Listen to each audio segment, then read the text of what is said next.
ஆதியாகமம் அதிகாரம் 7 வசனங்கள் 1 முதல் 24 வரை. கர்த்தர் நோவாவை நோக்கி, நீயும் உன் வீட்டார் அனைவரும் பேழைக்குள் பிரவேசியுங்கள். இந்த சந்நிதியில் உன்னை எனக்கு முன்பாக நீதிமானாக கண்டேன்.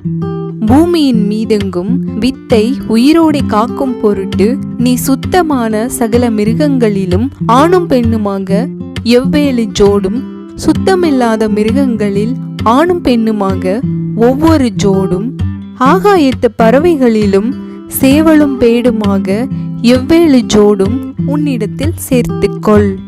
இன்னும் 7 நாள் சென்ற பின்பு 40 நாள் இரவும் பகலும் பூமியின் மேல் மழையை வருஷிக்க பண்ணி நான் உண்டாக்கின ஜீவ ஜந்துக்கள் அனைத்தையும் பூமியின் மேல் இராதபடிக்கு நிக்கிரகம் பண்ணுவேன் என்றார்.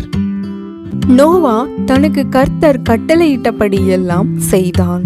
ஜலப்பிரளயம் பூமியின் மேல் உண்டான போது நோவா 600 வயதாகி இருந்தான். ஜலப்பிரளயத்துக்கு தப்பும்படி நோவாவும் அவனுடனே கூட அவன் குமாரரும் அவன் மனைவியும் அவன் குமாரரின் மனைவிகளும் பேழைக்குள் பிரவேசித்தார்கள்.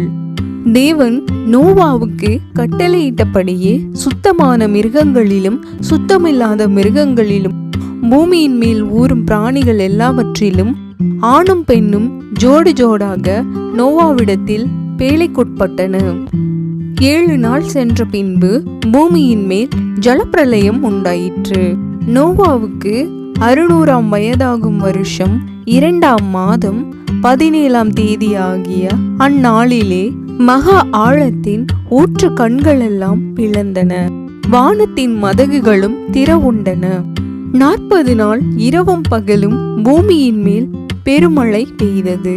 அன்றை தினமே நோவாவும் நோவாவின் குமாரராகிய சேமும் காமும் யாப்பேத்தும் அவர்களுடனே கூட நோவாவின் மனைவியும் அவன் குமாரரின் 3 மனைவிகளும் பேழைக்குள் பிரவேசித்தார்கள்.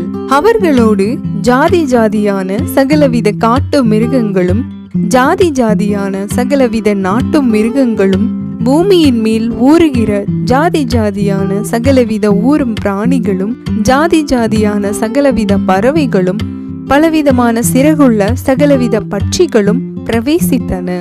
இப்படியே ஜீவ சுவாசமுள்ள மாம்ச ஜந்துக்கள் எல்லாம் ஜோடு ஜோடாக நோவாவிடத்தில் பேழைக்குள் பிரவேசித்தன.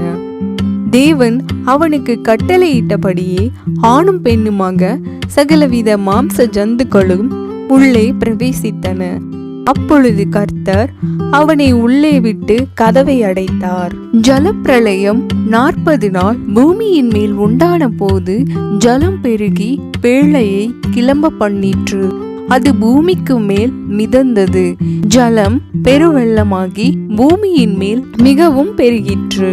பேழையானது ஜலத்தின் மேல் மிதந்து கொண்டிருந்தது. ஜலம் பூமியின் மேல் மிகவும் அதிகமாய் பெருகினதால் வானத்தின் கீழ் எங்குமுள்ள உயர்ந்த மலைகள் எல்லாம் மூடப்பட்டன. மூடப்பட்ட மலைகளுக்கு மேலாய் 15 முழ உயரத்திற்கு ஜலம் பெருகிற்று. அப்பொழுது மாம்ச ஜந்துக்களாகிய பறவைகளும் நாட்டு மிருகங்களும் காட்டு மிருகங்களும் பூமியின் மேல் ஊறும் பிராணிகள் யாவும் எல்லா நர ஜீவன்களும் பூமியின் மேல் சஞ்சரிக்கிறவைகள் யாவும் மாண்டன. வெட்டாந்தரையில் உண்டான எல்லாவற்றிலும் நாசியிலே ஜீவ சுவாசமுள்ளவைகள் எல்லாம் மாண்டு போயின.